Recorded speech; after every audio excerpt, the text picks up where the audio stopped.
Ku danna subscribe domin samun ingantattun bidiyoyin nishaɗantarwa a koda yaushe. Sai ku yi subscribe domin samun waɗannan. Mun gode. Wannan shi ne show ɗin da Hamisu Breaker da Momi Gombe da Garzali Miko suka gabatar a ƙasar Nijar. A yayin da ake yin wannan show ɗin, mawaƙa da dama sun yi sun nuna bajinta tasu ta iya rawa da kuma salon yin waƙa.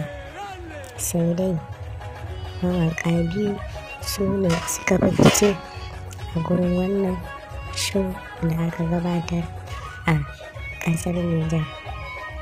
Na farko shi ne akwai mawaƙi Hamisu Breaker, wanda shi ne ya ɗau na ɗaya a wannan show ɗin da aka gabatar.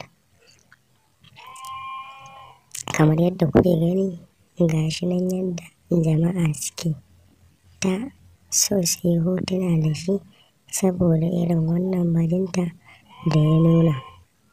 Mutanen ƙasar Nijar sun kasance suna matuƙar soyayya ga Hamisu Breaker.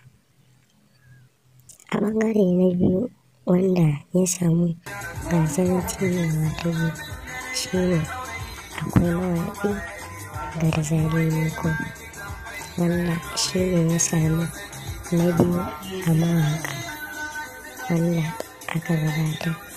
Sai kuma mai tace masa baya ita ce Momi Gombe.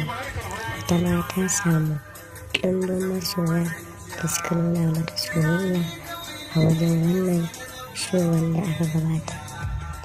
Hakanan Rakiya Musa ita ma ta samu jama'a daidai nata, amma ba kamar na wannan jaruma Momi Gombe.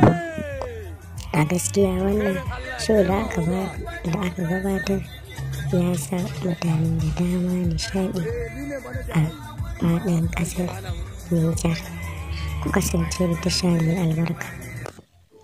Ku danna subscribe domin samun ingantattun bidiyoyin nishaɗantarwa a koda yaushe. Sai ku yi subscribe domin samun waɗannan. Mun gode.